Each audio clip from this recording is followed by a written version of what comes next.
Estamos em guerra e nada pode nos parar. Esta foi uma frase proferida ontem, durante as manifestações que aconteceram aqui no Brasil. Manifestações estas que ganharam repercussão internacional. O próprio jornal La Nación e El País Uruguai trataram desse tema, dizendo que milhares de pessoas foram às ruas com duros ataques contra Luiz Inácio Lula da Silva. Inclusive, entoaram o coro, que o Lula tanto detesta, Lula, seu lugar é... Vocês sabem do que eu estou falando. Essa frase que eu disse para vocês foi entoada por um deputado que disse que a política virou um verdadeiro campo de batalha. Mas será que essa frase desse político está errada? Nós vamos entender isso. O Lula, ontem, fez declarações que são consideradas derrota de guerra pelo próprio Donald Trump. E aí, gente, eu preciso falar para vocês, quando eu levanto a bandeira de que nós estamos caminhando por caminhos tortuosos demais, vocês acham que eu estou exagerando. Ontem, só para você ter noção, o Lula assumiu, com todas as letras, que o partido o pressiona para implantar o socialismo, que é o que o partido dele espera por parte dele, os partidos de esquerda. E aí, ontem, o líder do partido do Lula, o vencedor, o novo presidente do partido, disparou contra o Trump, disse que o Trump é o maior fascista do século XXI. Agora, imagina como que ele vai encarar isso. Agora, foram dias de protestos e o Lula defendeu reeleição, a volta de condenados políticos e disse que a eleição ele já entrou para ganhar de novo. Ele vai ter vitória em 2026. Vitória como? Se a popularidade dele continua em baixa. Nós vamos falar sobre isso. E aí, o golpe tá aí, cai quem quer, Adivinha? Se o Lula não ganha, o Alckmin ganha. Será mesmo que o Alckmin tem potencial para ganhar? E aí, por falar em golpe, tá aí? O golpe foi os Estados Unidos agora que foi acusado. O Lula, nada mais, nada menos, disse que os Estados Unidos deu um golpe contra o Brasil no caso da presidente Dilma Rousseff. E disse que não vai desistir de trocar o dólar. O Donald Trump já considerou que perder o dólar seria uma derrota de guerra e que ele não vai admitir nenhum país sequer fazer uma ameaça desse porte contra os Estados Unidos.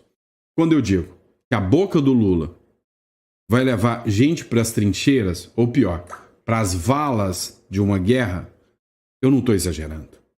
Não estou mesmo. Então, vamos entender tudo isso que está acontecendo. Hoje, dia 4 de agosto, esse é o nosso primeiro editorial do dia. Ontem eu fiquei sem editorial para vocês, ontem eu estava muito cansado. E vamos lá, Vamos entender tudo que está acontecendo. Obrigado pela sua confiança, pela sua credibilidade e bora de matéria. É o seguinte, pessoal, ontem foi dia de manifestação. O El País Uruguai colocou a seguinte publicação: milhares de pessoas saíram às ruas do Brasil para apoiar Bolsonaro, com duros ataques a Lula da Silva. Ou seja, a matéria do El País Uruguai retratou muito bem que foram milhares, foram muitas pessoas que tomaram as ruas no Brasil no domingo e foi uma prova de fogo, um teste, porque essa manifestação foi em prol de Bolsonaro, que estava proibido de participar de manifestações graças a uma decisão absurda do próprio ministro Alexandre de Moraes, que colocou uma tornozeleira em Bolsonaro. Segundo eles, a manifestação teve elogios a Donald Trump, chefe da Casa Branca. Esses seguidores do Bolsonaro compraram bandeiras, e mostraram seu total apoio e respaldo aos atos do Donald Trump contra o ministro do Supremo, Alexandre de Moraes. É o que tratou aqui o La Nación. Agora, foi muita gente em vários lugares do mundo, do Brasil. Aqui é a ponte que liga Vila Velha, ali no Espírito Santo. E aí, os manifestantes lá em Vila Velha, lotaram a ponte. Para quem já foi, né, em Vila Velha, já percebeu o quanto aquela ponte é quilométrica, ela é gigantesca. E aí você vê que a ponte ficou tomada de pessoas, lotada de pessoas. E aí, essa mídia mequetrefe, mau caráter, veio dizer que não, as manifestações foram pequenas. Eu quero ver o Lula, eu quero ver alguém de esquerda, eu quero ver o PT minimamente chegar perto disso aqui. Dá uma olhada aqui a quantidade de pessoas que estiveram, né, nesse ato em Vila Velha, lá no Espírito Santo. Então, assim, é muita gente que participou destas manifestações. Foi algo realmente gigantesco, né, pessoal? Então, assim, não se deixe enganar pela mídia. Outra imagem que circulou foi essa imagem aqui publicada pelo Gil Diniz, deputado, né? Paulista lotado em ato contra Moraes e a favor da liberdade. Assustou, tá? A própria Globo assustou, né, com a quantidade, com a repercussão e a quantidade de gente. Não deu para militância de USP aqui falar, não tinha ninguém. Não, o evento foi grande, né? Sabe, os eventos da direita não estavam sendo tão grandes assim. Por quê? Há um temor, há um medo que não existe em democracias, né? Um medo de que se você for para as ruas, você pode ser preso, você vai ser atingido. O que ninguém contava, o que ninguém falava, é que chegaria um certo homem laranja, o Donald Trump, e uma lei Magnitsky. E agora, com essa lei Magnitsky, as pessoas estão começando a ter coragem de novo de se manifestar. Aqui, ó, em Salvador também, manifestantes marcaram presença lá no Farol da Barra. Ou seja, foi no Brasil inteiro. Em Brasília teve, em São Paulo teve, no Rio teve, em Salvador. Ou seja, não foi um ato da Paulista, foi um ato gigante, né? Um verdadeiro carnaval da democracia. Ou seja, foi realmente um evento, né, que marca a existência ainda de democracia. A democracia ainda respira aqui no Brasil. E aí é óbvio, né? Tem aquela provocação de sempre. Bolsonaristas mostram cartões Mastercard para provocar Moraes. Outra coisa que eu percebi foram nos comentários. Ontem eu juro para vocês que eu quis me afastar de política. Ontem eu nem olhei as manifestações, eu não queria, tá? Eu cheguei a um nível de exaustão. E aí ontem eu realmente não quis, tá? Quis parar, ficar com a família, tomar uma cervejinha e descansar, porque eu estava precisando, né? E aí eles estão ironizando o ministro Alexandre de Moraes, né? Por causa da lei Magnitsky. Então todo mundo foi com seus cartões, né, Mastercard, ou seja, uma bandeira americana, né? Que o Alexandre de Moraes, né, não poderia usar após a lei Magnitsky. E aí, para encerrar, é clássico.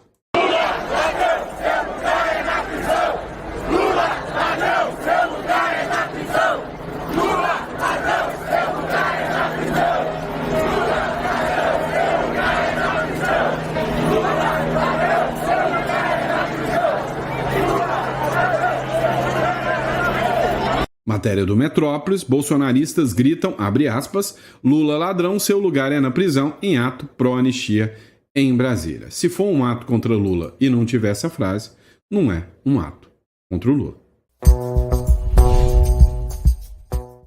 Mas vamos lá, talvez a frase mais marcante das manifestações, ontem teve discurso do Nicolas Ferreira, entre outros, mas a gente precisa abrir uma aspas bem grande para o Marco Feliciano.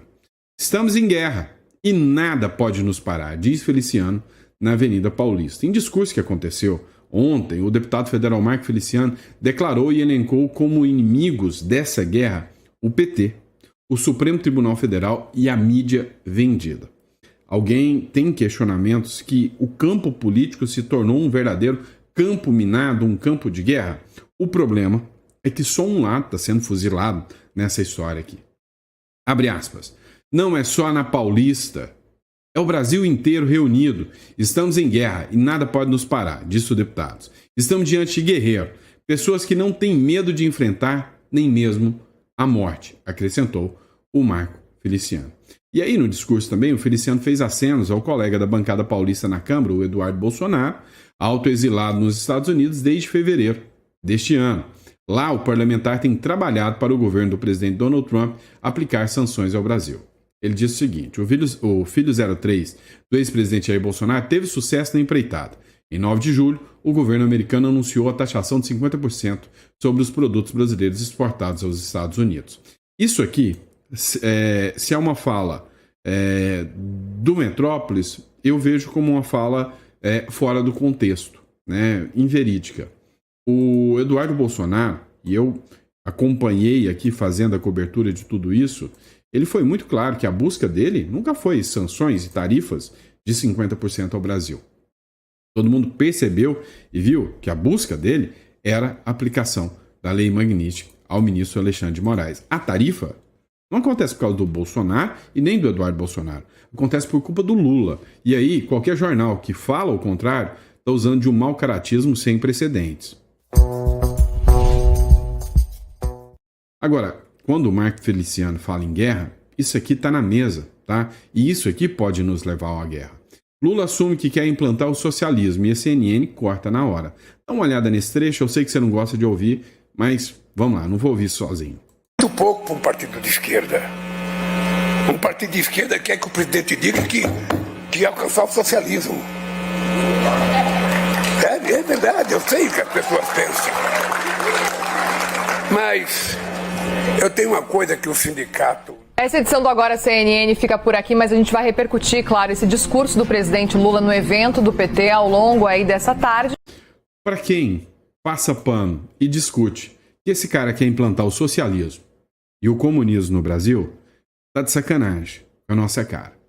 Aquele seu vizinho idiota que diz que você é fascista, que esse negócio de comunismo não existe, socialismo não existe, é porque esse cara não tem noção nenhuma. Falar que, olha, as pessoas monetizam em cima do discurso pró-comunismo. A gente largou de ser trouxa. A gente largou de ser imbecil. A gente sabe muito bem que é à vontade, sim. Se não fosse, não tinha Partido Comunista do Brasil. Se não fosse, não tinha um Supremo Tribunal Federal falando que admira e aprecia o Tribunal Comunista da China. Se não fosse, não tinha um presidente falando que tem orgulho de ser chamado de comunista e que colocou o primeiro-ministro comunista dentro do Supremo Tribunal Federal. Me poupem, né? Me poupem. Entendam, eles querem guerra contra os americanos. Eles querem fazer o processo de cubanização, de venezuelização do Brasil. E eles acham que vão dar certo. Dá uma olhada. Trump é o maior líder fascista do século XXI, diz Edinho Silva. Mas quem é Edinho Silva? Depois do presidente dos Estados Unidos, o Donald Trump, ter dito que estava disposto a falar com o presidente Lula sobre o tarifaço de 50%, vem o novo presidente do Partido dos Trabalhadores e fala o seguinte, abre aspas, nós estamos enfrentando o maior líder fascista do século XXI, que é Donald Trump. Ele é o representante do fascismo. Se alguém tem dúvida, é só nós olharmos o que ele faz com os imigrantes nos Estados Unidos. O que ele faz ao transformar El Salvador num campo de concentração do século XXI, tratando imigrantes de forma desumana, de forma violenta. Não é um discurso nacionalista, é um discurso que rasga os direitos humanos, disse Edinho Silva, novo presidente nacional do PT, ao assumir o comando da agenda. Imagina só, como o Trump deve encarar isso. Então, eu já disse, eu vou repetir, a língua da esquerda quer levar o Brasil para uma guerra. O Lula, em dia de protesto, ele causou um alvoroço também. E a gente vai falar disso no próximo bloco. Matéria da Gazeta do Povo para você. Em dia de protestos, Lula defende a reeleição e a volta de condenados por corrupção à política. Eu tenho que ser muito honesto e sincero comigo. Eu, para ser candidato, a gente já sabe disso, eu preciso ter 100% de saúde. Eu decidi ser candidato para depois acontecer comigo o que aconteceu com o Biden, jamais. Eu irei enganar o partido e irei enganar o povo brasileiro. Agora, o que eu quero dizer para vocês é o seguinte. Quando eu falo que eu tenho 80 energia de 30. Vocês podem acreditar, se eu for candidato, eu não vou disputar, eu vou ser candidato para ganhar as eleições. O nosso medo é literalmente esse, né? Ele falou abertamente, eu vou ser candidato para ganhar as eleições de 2026. Da mesma forma que ele já sabia que iria ganhar as eleições em 2026 e em 2022. Como? Futurologia? Vem cá. Tudo foi muito esquisito, tudo foi muito estranho. E agora, você sabe que o risco é real, é iminente. Sabe qual é um grande problema da aplicação da Lei Magnitsky? Eu te explico. Um dos grandes problemas da aplicação da Lei Magnitsky é que o que tinha que ser feito para aplicar já foi aplicado. E aí, se ela tiver resultado e fazer com que os demais ministros e figuras, né, do legislativo recuem, porque o Lula não vai recuar, ele vai avançar. Se ela tiver esse poder, ótimo. Mas se ela não tiver, quem já foi sancionado já não tem nada a perder. Eles vão dobrar a aposta. Eles vão fazer uma aposta muito maior do que você possa imaginar. E ele já tem um plano B. Ora, se Alckmin não pode, se o Lula não pode, o Alckmin pode. Última pesquisa da Datafolha. Você acredita nisso? Datafolha. Sem Lula, o Alckmin empataria com o Tarcísio, o Haddad perderia. Uma nova rodada de pesquisas da Datafolha sobre intenções de voto para as eleições de 2026 mostrou que, em um cenário sem o presidente Luiz Inácio Lula da Silva na disputa, o vice-presidente Geraldo Alckmin empataria com o atual governador de São Paulo, Tarcísio de Freitas, no primeiro e no segundo turno. O levantamento também verificou que o ministro da Fazenda empataria com o Tarcísio no primeiro turno, mas perderia no segundo. Meu amigo, esse joguinho de cartas marcadas, esse 51%, 50, alguma coisa por cento, a gente já viu esse filme. Agora, 2026, eles querem ficar. Não tenho dúvida disso. O problema é o que vai sobrar para eles governarem. Quando eu falo que as falas do Lula vão nos levar ao caos, vocês falam que eu sou alarmista. Próximo bloco, eu quero mostrar uma coisa para vocês que me assusta. E se você, literalmente, tem medo do Brasil ir para o lado errado, vai te assustar também. Vocês sabem que o Donald Trump não é um cara de brincadeira. Vocês sabem que o Donald Trump não é um cara de meias palavras. Ele faz, ele age. Pois é, o Lula ontem fez duas coisas. Primeiro, o líder do partido dele atacou o Trump chamando ele de fascista. Depois, o Lula chamou o Trump de golpista. Disse, né, que os Estados Unidos já deram um golpe aqui com a presidenta Dilma Rousseff. E disse que ele não vai desistir de trocar o dólar. Disse o Lula. Essa publicação é do Paulo Figueiredo, mas temos aqui também a publicação do Metrópolis. Lula defende substituir o dólar, proposta que o Trump comparou a perder uma guerra mundial. Ou seja, é uma das piores coisas que pode acontecer para os Estados Unidos. E os Estados Unidos estão dispostos até a atacar o país que defende isso. Eu não vou abrir mão de achar que a gente precisa procurar construir uma moeda alternativa para que a gente possa negociar com os outros países. Eu não preciso ficar subordinado ao dólar. Vocês viram? Ele falou que não vai abrir mão. O Trump disse o seguinte: se perdêssemos o dólar como padrão mundial, seria como perder uma guerra, uma grande guerra mundial. We lost the world standard dollar.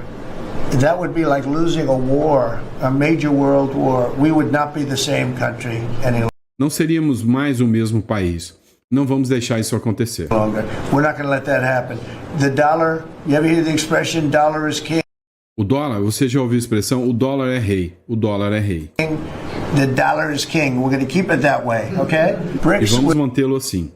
Entendeu? Set up to degenerate our dollar and take our dollar. O BRICS foi criado para desvalorizar o nosso dólar e tirar nosso dólar como padrão. Retirá-lo como padrão. As the standard, take it off as the standard. And that's okay if they want to play that game, but I can play that. E tudo bem se eles quiserem jogar esse jogo, mas eu também posso jogar esse jogo. Game too. This is not in my opinion, not a serious O BRICS, na minha opinião, não é uma ameaça séria. threat. But what they're trying to do is destroy Mas o que eles estão tentando fazer é destruir o dólar, para que outro país possa assumir e ser o padrão. the dollar so that another country can take over and be the standard. And we're not going to lose the standard E não vamos perder o padrão em momento algum. at any time. If you have a smart president, you will never lose the standard. If you have a Se você tem um presidente inteligente, ele nunca perderá o padrão. stupid president like the last one, E se você tem um presidente estúpido, como o último, você perderia o padrão. you would lose the standard. You wouldn't have the dollar as you. And I'm just saying, if people want to challenge it, Eu só estou dizendo que se as pessoas quiserem desafiá-la, elas podem, mas terão que pagar um preço muito alto. they can, but they're going to have to pay a big price. And I don't think any of them are willing to pay that price. E eu acho que nenhum deles está disposto a pagar esse alto preço. O Donald Trump errou. Tem um estúpido que está tentando pagar esse alto preço. O problema é que esse estúpido vai fazer com que as pessoas que sofram as consequências. Eu estou errado quando eu digo para vocês que vocês, podem ter um impacto gigantesco. Que os investidores podem ter um impacto gigantesco. E que o Brasil escala para ser uma ameaça aos Estados Unidos, e é isso que eles querem. Só que o Trump não vai encarar o Brasil como uma Venezuela, como uma Cuba. Deixa acontecer. Ele vai encarar o Brasil muito mais como um Irã, como um país que o Trump não vai deixar passar barato. Eu sempre falo para vocês, sobre investimentos, Então, criar uma holding, uma conta offshore não lastreada aqui no seu CPF. Quando você cria uma offshore, você cria um número novo, um root, E aí eu ponho meu serviço à disposição, tá aqui na descrição. É minha especialidade, holdings, offshore, proteção de patrimônio. Mas, olha, se vocês acham que eu sou alarmista, eu queria que vocês assistissem, o vídeo do Daniel Lopes, tá? Eu queria que vocês ouvissem o que ele tem a nos dizer. A pergunta que todo mundo está me fazendo é: você acha que pode acontecer igual aconteceu quando pegaram a poupança de todo mundo, no início dos anos 90? Você acha que a gente pode perder o nosso dinheiro que está no banco? Então, a grande pergunta desse momento que tem me preocupado e que deveria ser motivo da sua atenção é a seguinte: qual é a chance do brasileiro perder o seu dinheiro caso o banco onde ele guarda o seu patrimônio seja sancionado, seja obrigado a obedecer às leis brasileiras e não consiga escapar de uma punição norte-americana? Isso aqui é altamente sério, é altamente preocupante. Vocês estão vendo que eu não sou o único mais a falar sobre esse risco que nós temos. Vocês são testemunhas vivas de que eu não sou o único a falar sobre esse caos seríssimo que pode acontecer em relação ao Brasil. O Paulo Figueiredo publicou uma matéria do Trump que diz o seguinte: a gestão Trump diz que preferiu, abre aspas, um passo menor, fecha aspas, ao não cortar o Brasil do sistema financeiro internacional. Ou seja, ele disse, em alto e bom tom, não, primeiro eu vou deixar fora, mas eu não descarto a hipótese. E aí, se depender do empurrãozinho do Lula, meu irmão, imagina um Brasil sem sistema financeiro, imagina um espaço caótico, onde todos os empreendedores, todos os empresários, todos os cidadãos passam a ter os seus bens em bancos que ficam desligados e desconectados do resto do padrão mundial. E aí eu vou te contar que o seu real, se você tem ele em dinheiro embaixo do colchão, vai servir para limpar o bumbum, porque não vai ter serventia para mais nada. Você vai ver o dólar batendo, sei lá, 1 milhão aí, igual o Bolívar, Olha, é muito mais preocupante do que você imagina. É muito mais preocupante do que você imagina. O Paulo Figueiredo escreveu o seguinte: a gestão Trump diz que preferiu um passo menor ao não cortar o Brasil do sistema financeiro internacional. O representante comercial Jamieson Green afirma que tarifa de 50% não é fora do comum e que Trump optou por medida mais leve. Green diz que as tarifas são mais leves que as sanções, pois permitem comércio apenas com taxa adicional. Representante justifica a tarifa de 40% com base na lei IEPA, por ver lawfare, né, e uso indevido da democracia no Brasil. Trump poderia ter ido muito mais longe, cortando o país do sistema financeiro internacional. Meu amigo, vem cá. Quando eu falo para você que muitos venezuelanos viram acontecer, viram andar, viram tudo e andando, e de repente, se deram conta e já estavam num regime. Será que se tivesse alguém para avisá-los antes, muitos desses não estariam na mira?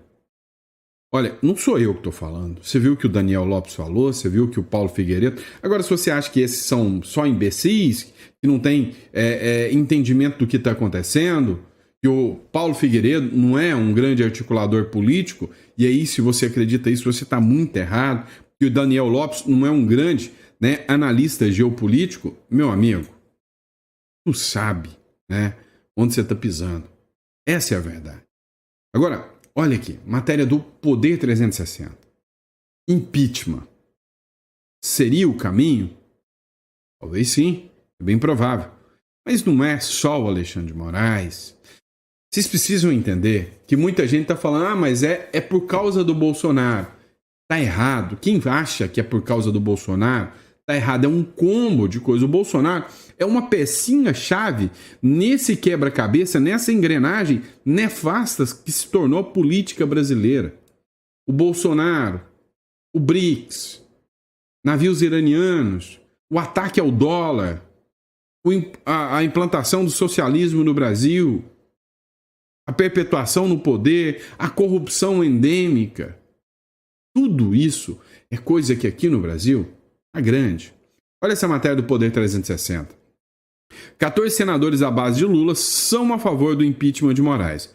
Congressistas de partidos que integram a esplanada do presidente.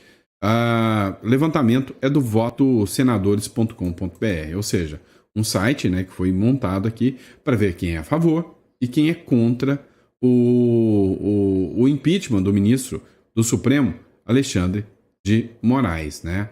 E aí o deputado Nicolas Ferreira compartilhou no seu perfil do X o placar atualizado dos votos dos senadores favoráveis e contrários ao pedido de impeachment do ministro do STF, Alexandre de Moraes, alvo de sanções do governo dos Estados Unidos. Os dados do site votosenadores.com.br mostram que 34 senadores vão a favor do impeachment e 19 são contra. Não tem nem a maioria. Nem a maioria. Seriam 41. Né? São 34. E aí, é um voto qualificado, né? O voto do impeachment dos ministros do Supremo Tribunal Federal, né? E aí, outra matéria que a gente envolve ainda sobre o ministro Alexandre de Moraes, que aí é para justificar a primeira matéria de que teve mais gente na rua. Eu senti mais gente na rua agora do que no último evento que o Bolsonaro chamou, por causa disso aqui, ó. Nova decisão de Moraes sobre Constantino gera uma teoria na direita, a teoria magnística. O que seria a teoria magnística? A teoria magnística é que quando você implementa sanções, há uma tendência de recuo. A nova decisão do Alexandre de Moraes sobre as redes sociais do comunicador bolsonarista Rodrigo Constantino resultou no surgimento de uma teoria da direita. O ministro acolheu o recurso da defesa do jornalista e determinou o desbloqueio dos perfis do jornalista em todas as plataformas digitais. Efeito magnístico? Moraes acaba de determinar o desbloqueio de todas as redes sociais do Constantino. Todas. X, Instagram, TikTok, Facebook, YouTube, escreveu Jeff Chikini em seu perfil no X. A decisão também foi comemorada pelo advogado do Constantino, o Emerson Grigoletti, tá? Então, assim, não eram medidas, não eram decisões típicas de ministros como o Alexandre de Moraes, tá bom? E é isso, pessoal. Obrigado pela confiança, pela credibilidade. Começando a segunda-feira aqui com bastante trabalho, né, aqui para vocês. Vamos lá. A gente precisa entender o seguinte. Quero apresentar alguns pontos para vocês.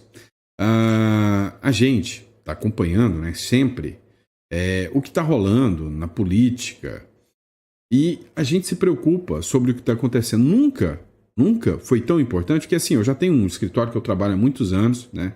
Desde 2012, na verdade, tá? Que o foco é só holdings, offshore, estruturação patrimonial, proteção do patrimônio de empresários, né? Então, eu tenho essa consultoria financeira há muito tempo, né?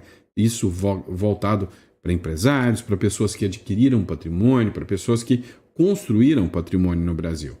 E aí, a diferença entre você estruturar isso, né, muda muita coisa. Como, por exemplo, às vezes você paga altíssimos impostos por não saber a regra clara. Vou dar um exemplo claro. Você tem um imóvel que você vai comprar e você tem esse imóvel há muito tempo, você vai pagar altíssimo ganho de capital. Dentro de uma holding, pode ser que você reduza esse valor significativamente. Você sai de uma taxa aí de 22% para cair numa taxa de 6%. Ajuda, não ajuda? Sem contar que quantos empresários eu já vi perder o patrimônio porque o bem do empresário está no CNPJ da empresa e aí vem aquela ação trabalhista. E quantos empresários eu já vi perder tudo? É falta de orientação, é falta de ter uma estrutura adequada. Se isso é justo para você, clique aqui no comentário e entre em contato que eu vou fazer questão de te atender, eu e minha equipe vamos te atender, né, para você que tem um patrimônio, para você que é empresário, entender as regras da proteção patrimonial e da reestruturação através da internacionalização. Tá bom? Obrigado, pessoal. Fica com Deus e eu vejo vocês no próximo editorial.